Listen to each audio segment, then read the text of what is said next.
Good evening, Sherry. And I've gotten notifications that Wally and Thelma are online, hopefully making it back safely and soundly from the Portland area and Wally's appointment there. Hope that went well.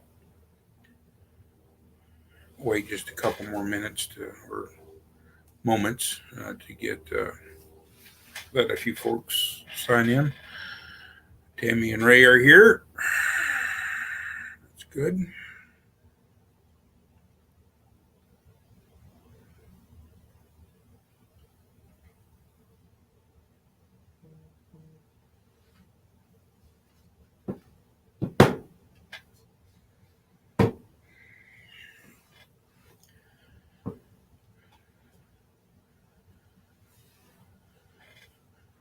Well, we were up to four, and now we're back to three. So maybe I should start before we drop down to two and one and zero.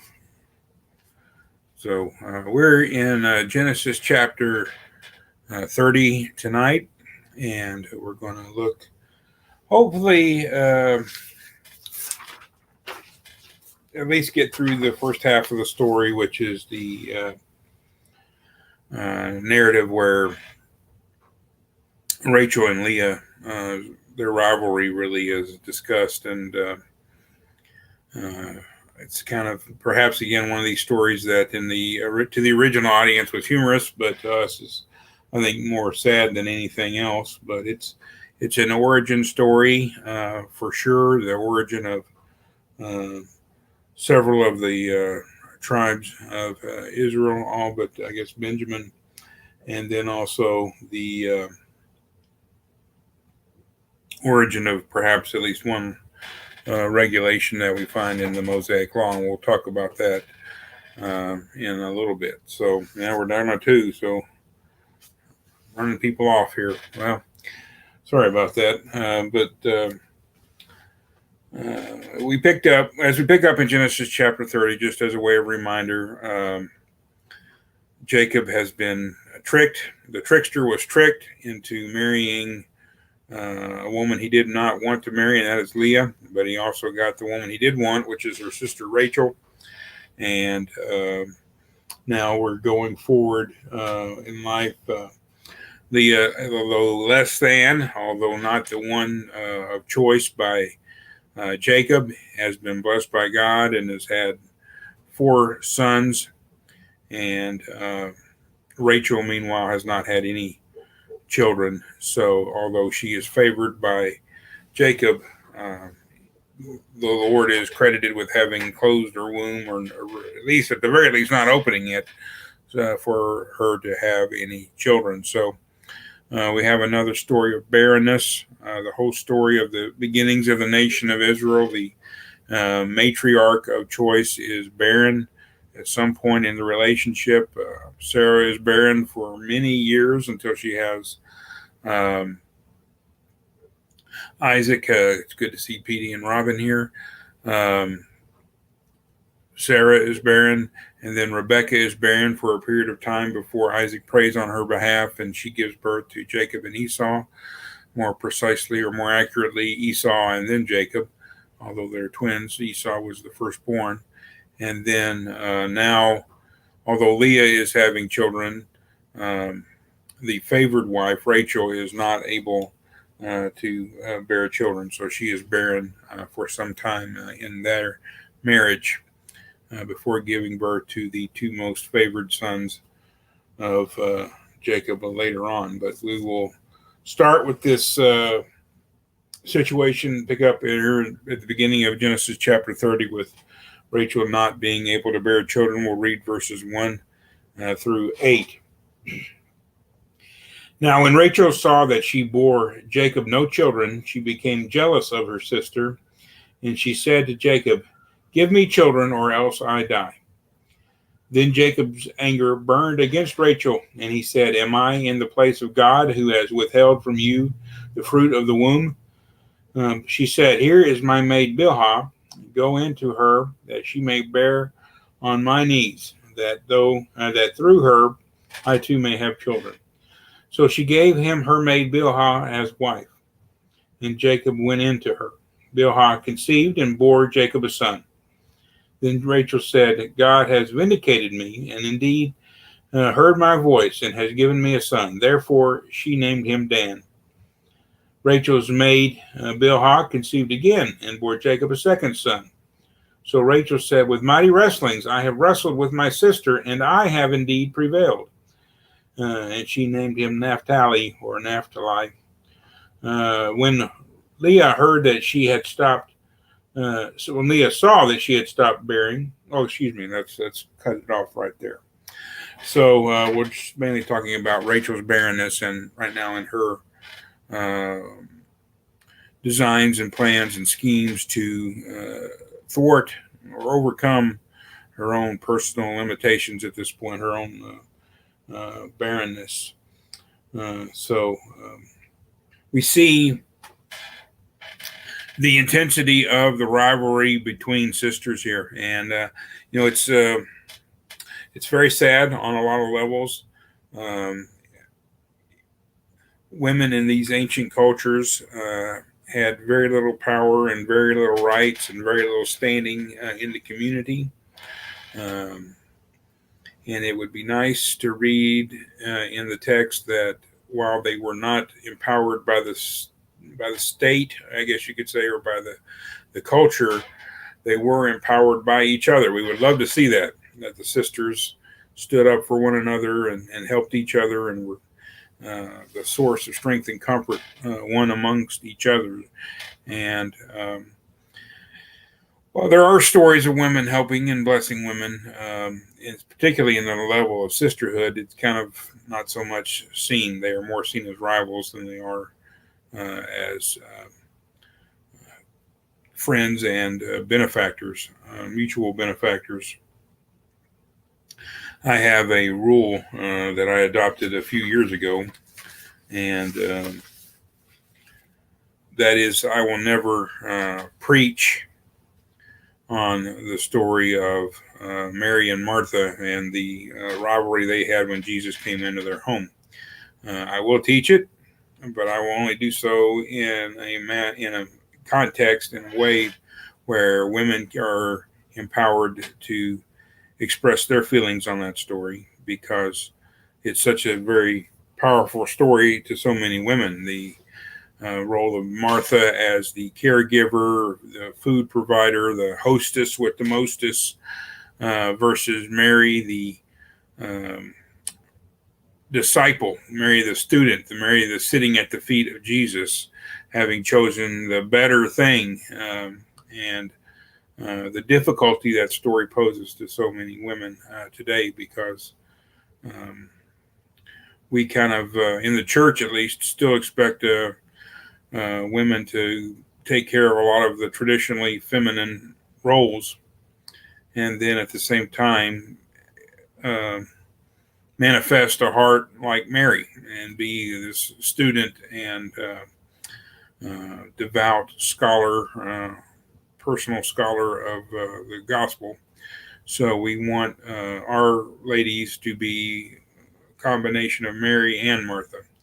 And of course, in that case, it'd be nice to see Mary pulling for Martha and saying, yes, this is my sister getting a chance to sit at the feet of Jesus and learn from him. And I will do what I can to help her accomplish that and help her be blessed by that. We would like to have seen that, but that's not the story. The story is that Mary is upset, or Martha is upset with Mary and asks Jesus to tell Mary to get to work helping Martha out. And it's one of those stories that doesn't always turn out the way we might like, but that's the story we were given. And there's a rivalry there and a lot of complexities there. And sometime we'll look at that story. I won't preach on it, but we'll study it in a Bible class sometime. And we see this rivalry here, that over those many centuries between the story of Rachel and Leah and Mary and Martha, between that time, maybe not very much changed at all. And that the sisters are not really standing up for one another, empowering one another. Rather, they are rivals. to one another and are trying to get one over on the other. And somewhat, maybe we shouldn't be surprised by that in this family where everybody's trying to get one over on another. But,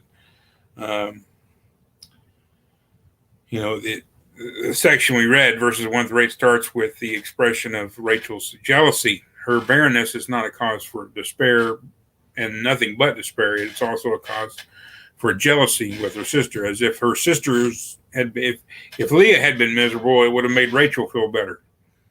She doesn't want Rachel does not want Leah to have one up on her.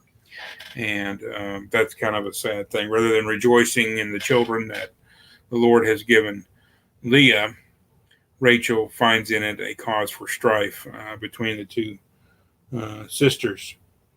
And then when she does have children through her maid, Bilhah, Rachel says, I have prevailed over my sister. I won a fight, a contest with my sister. I've been vindicated in this struggle with my sister, rather than just the wonders of becoming a mother, if by proxy, if by surrogate, in a way. And, this is reminiscent, certainly, of the story of Sarah and Hagar bringing Ishmael into the world with Abraham.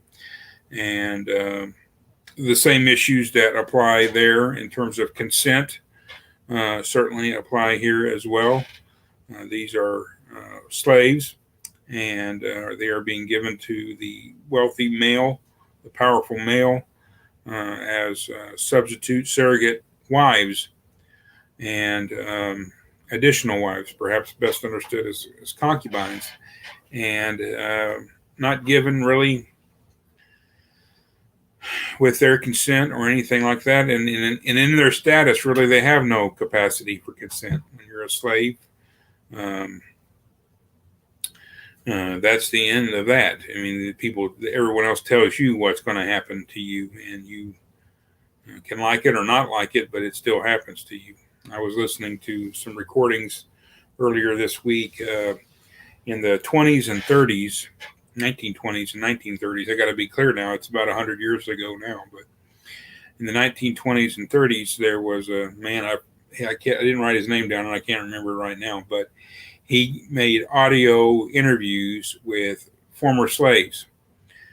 Slavery legally ended in America in 1865 at the conclusion of the Civil War, but some of the people who had been slaves at that point were still alive some 70 years later, and he interviewed some of them, and they had some very interesting remembrances from their time as slaves, and more than just the brutality, the physical brutality of slavery, which certainly existed, there was just the tragic, dehumanizing aspect of slavery, and that you can't choose or say that's what I can do or what I can't do.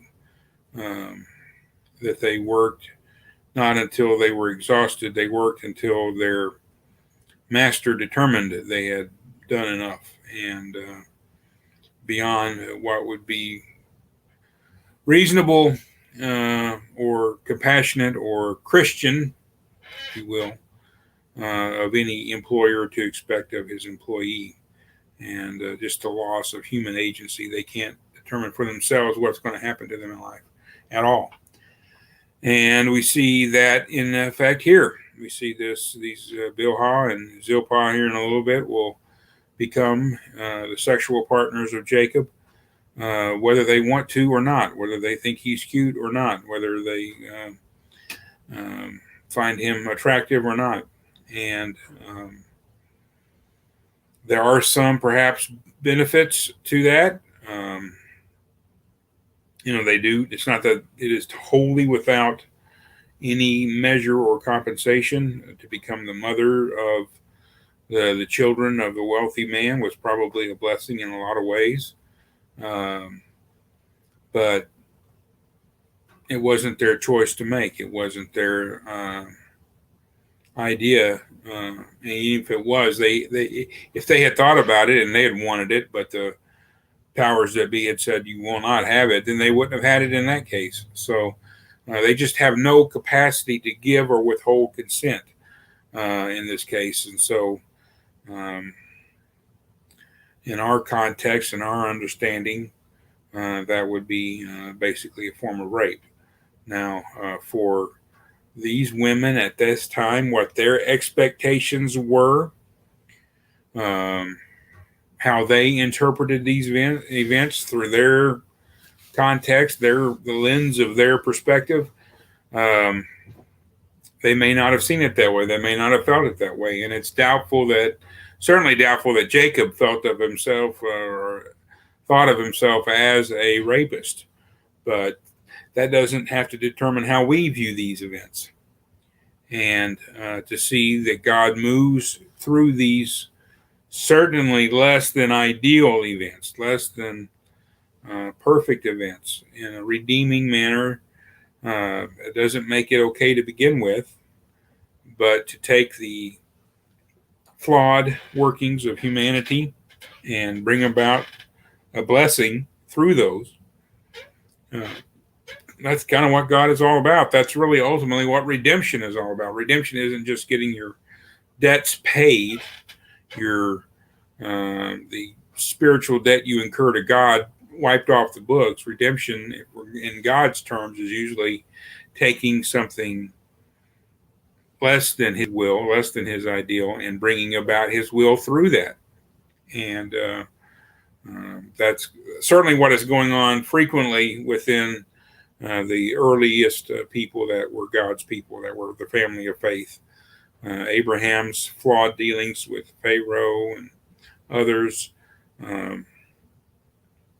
Isaac's favoritism, perhaps, and his other flaws, although his were, I think, not really presented too clearly in this. The text is so brief where it focuses on Isaac that he comes out looking a little bit better than the rest of them.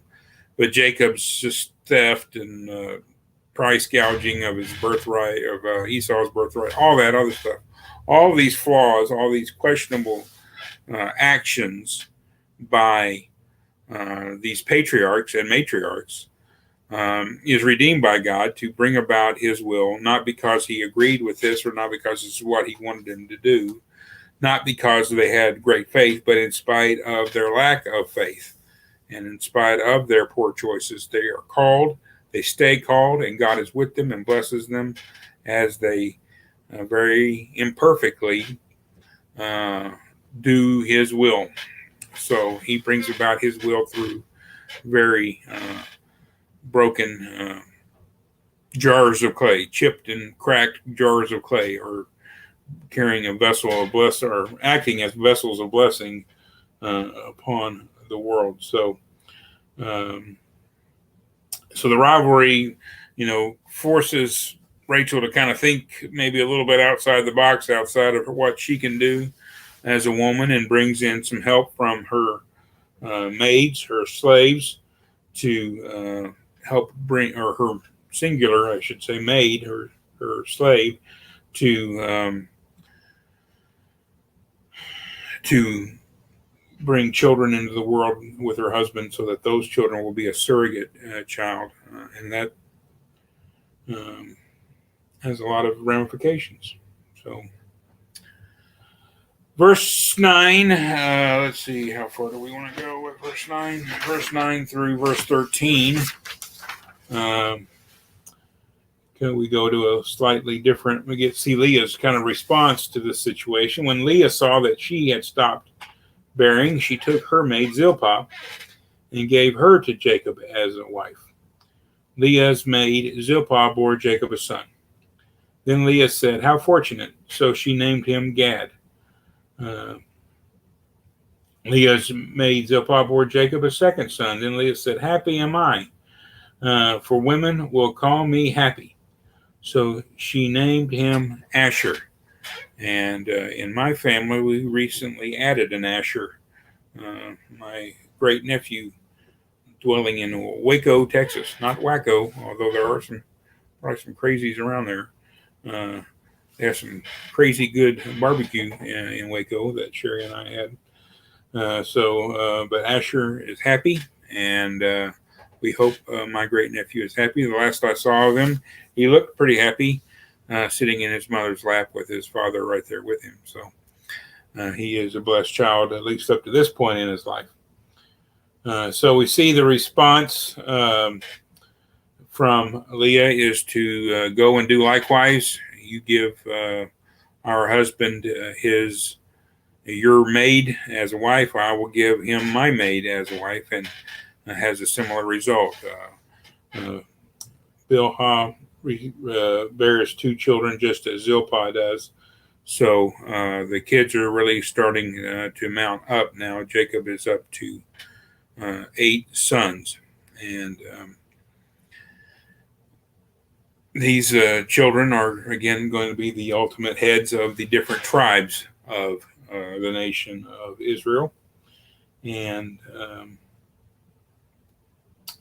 again, perhaps we can be a little more sympathetic towards Leah, because Leah was in a way similarly treated as the slaves were. Even though she was a daughter, even though she was given as wife, she was given to someone who did not want her. She was given to her husband through deceit. So she came into the marriage and experienced early on in the marriage this rejection, or at least this status of being less than her sister, who was also a co-wife or a sister wife. So you have these very broken relationships, and perhaps that's one thing we can take from when we look at these people acting as they do, very, very undesirable actions, but undesirable actions were also visited upon them. So it's kind of the brokenness of the world being played out in both directions, and we can certainly see that in our lives today, where we are at times victims of brokenness. Somebody else's brokenness is visited upon us and hurts us in some way.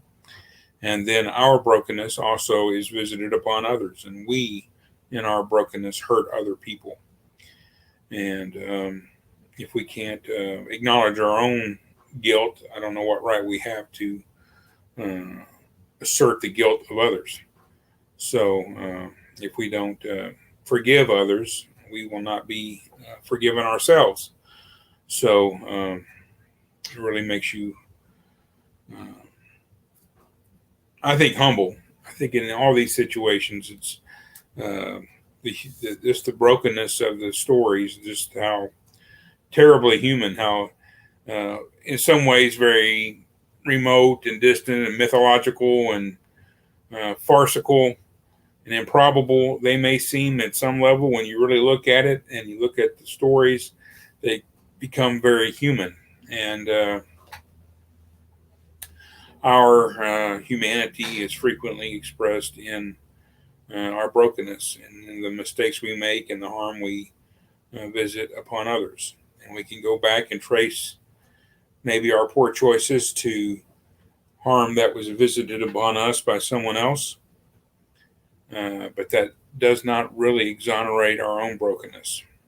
It may explain it, but it doesn't really justify it. And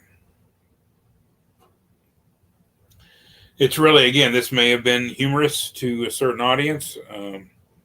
Some of my humor is not funny to Sherry, I can tell you that. Some of her humor isn't that funny to me, but it's not because it's mean. My humor is too mean for Sherry sometimes. To me, when Sherry's not funny, it's just different taste. But Sherry is not mean to anybody, so not intentionally anyway. So I can't say that. I can't say I'm not ever mean to anyone. So I wish I could, but I can't. So, moving on from that, again, kind of back to the story, we see this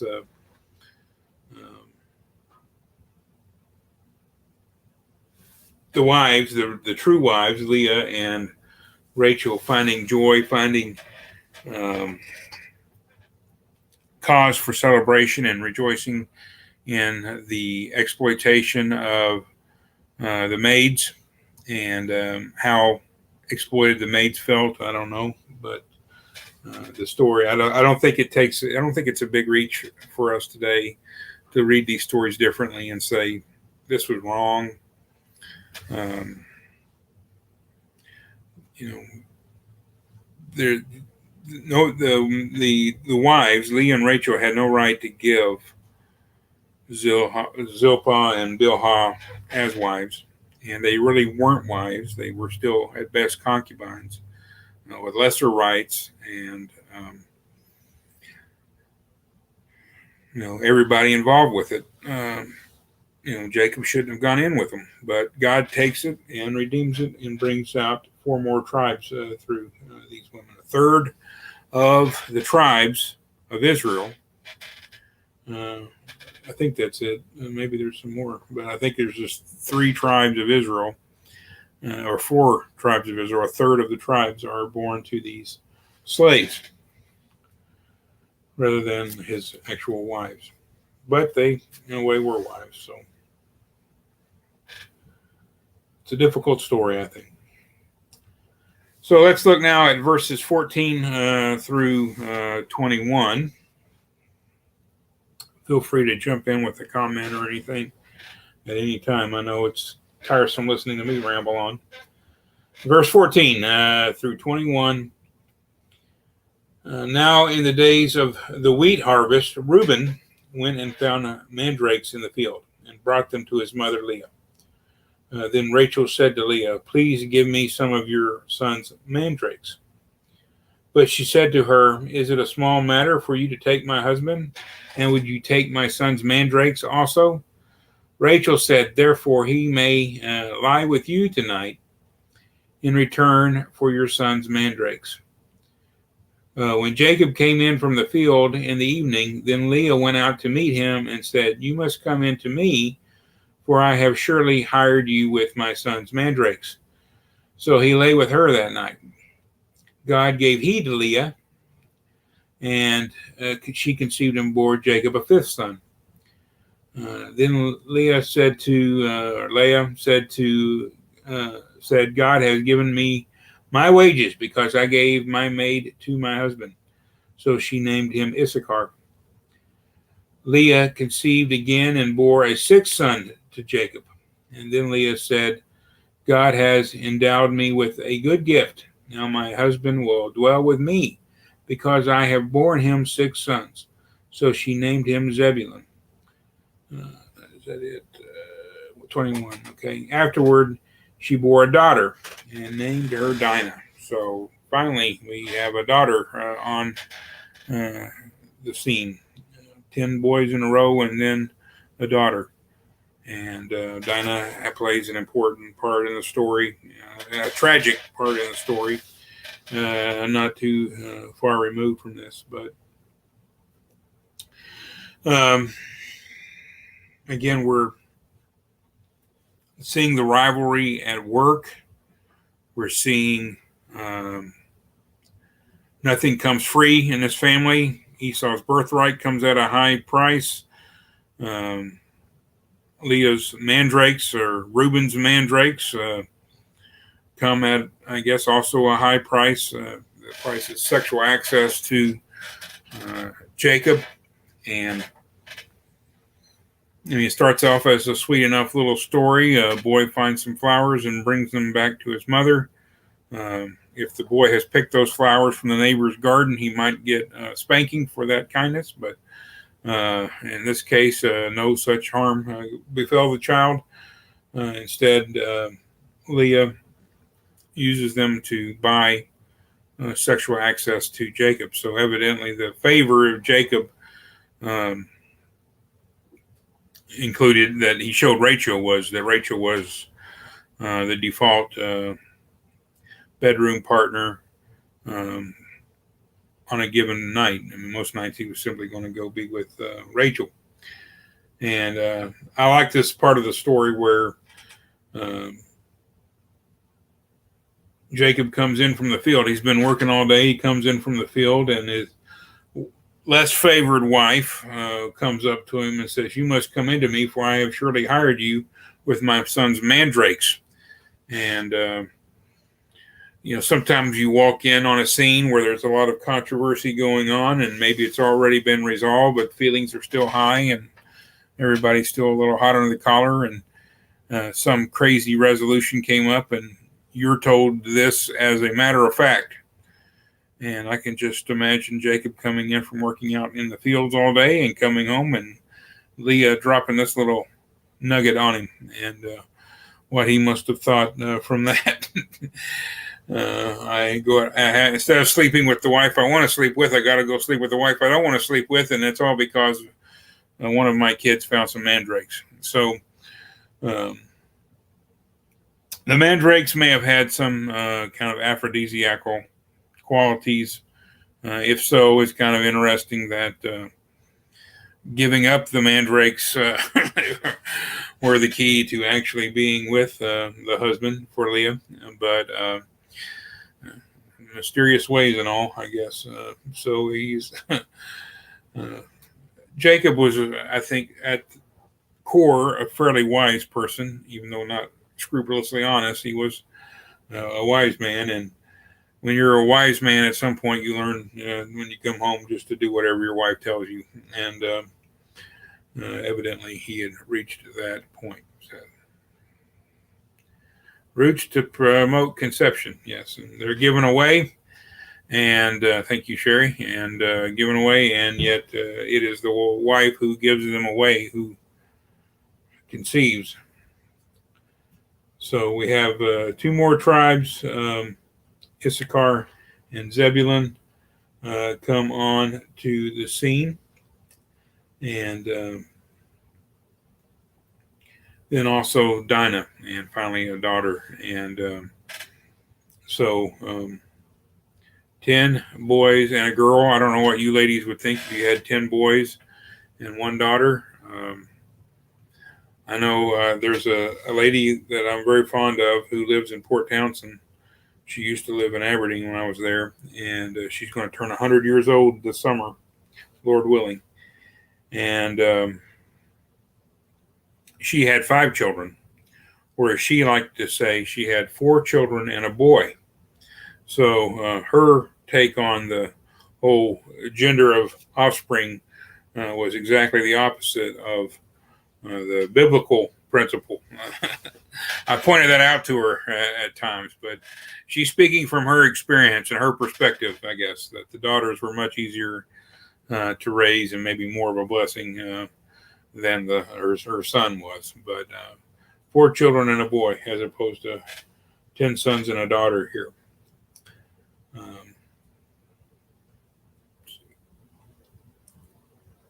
Let's look at the verses 22 through 24.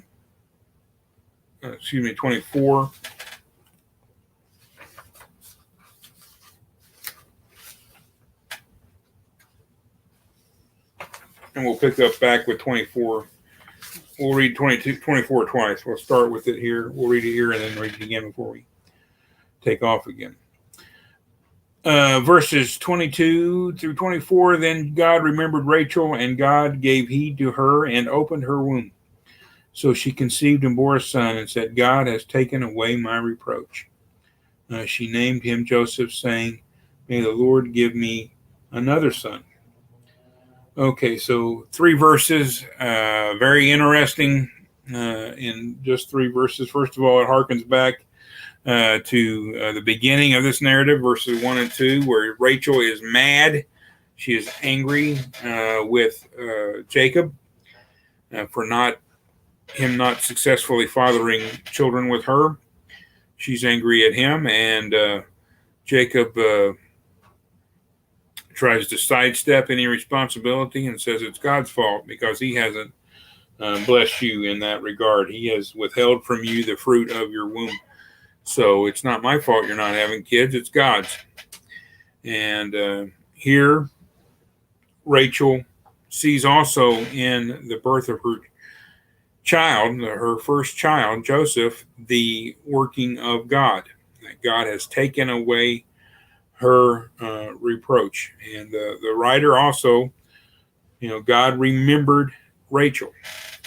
And this is something that is a repeated theme, particularly in the early stages of the history of humanity and in the history of the nation of Israel. Noah's floating around on the ark, and then God remembers Noah and causes the floods to subside and bring Noah on to safe ground. When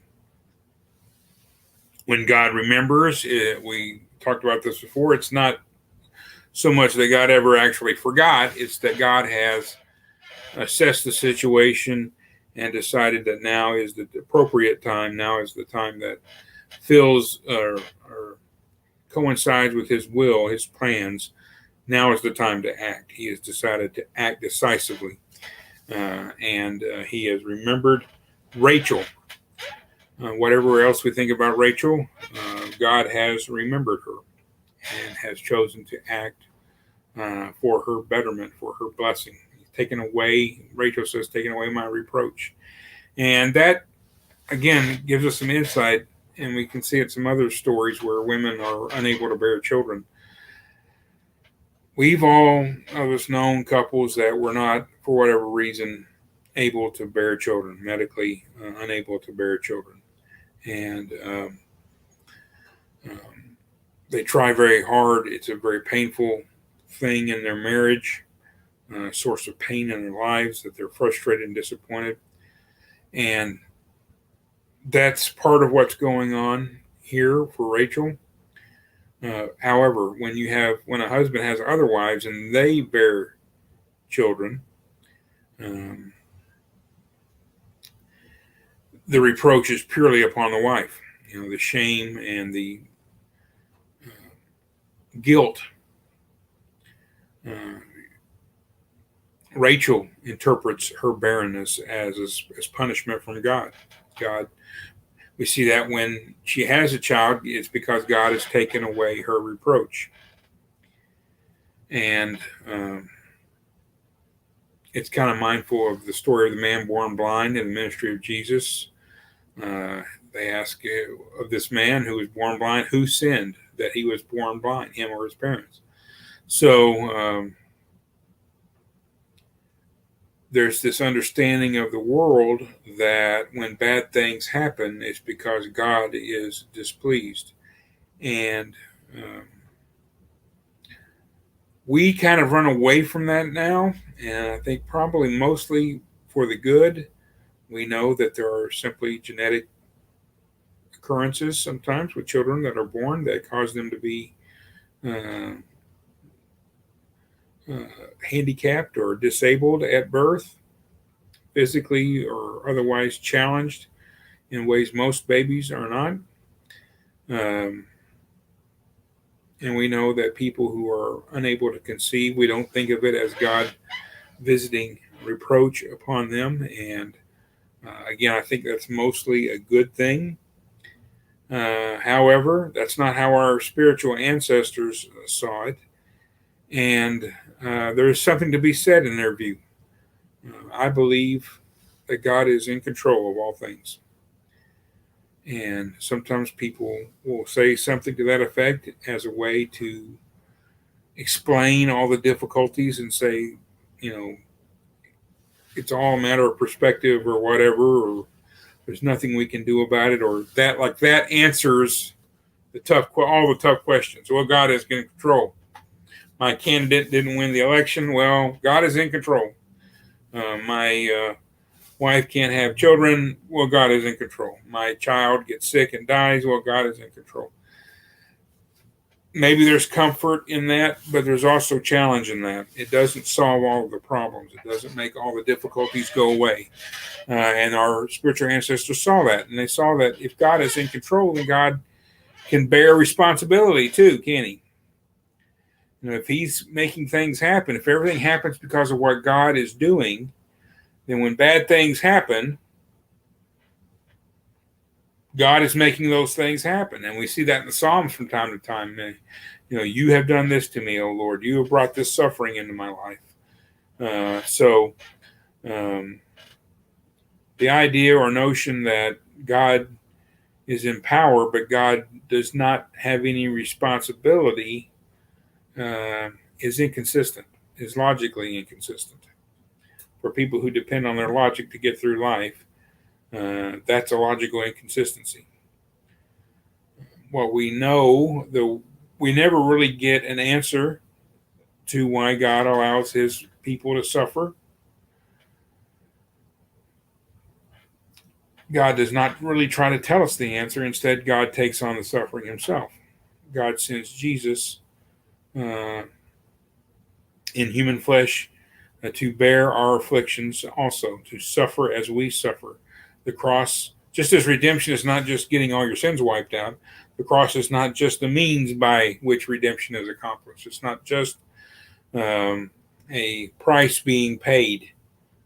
It is the moment at which humanity can be assured that God knows what it means to suffer, that God knows what pain feels like, that God is aware of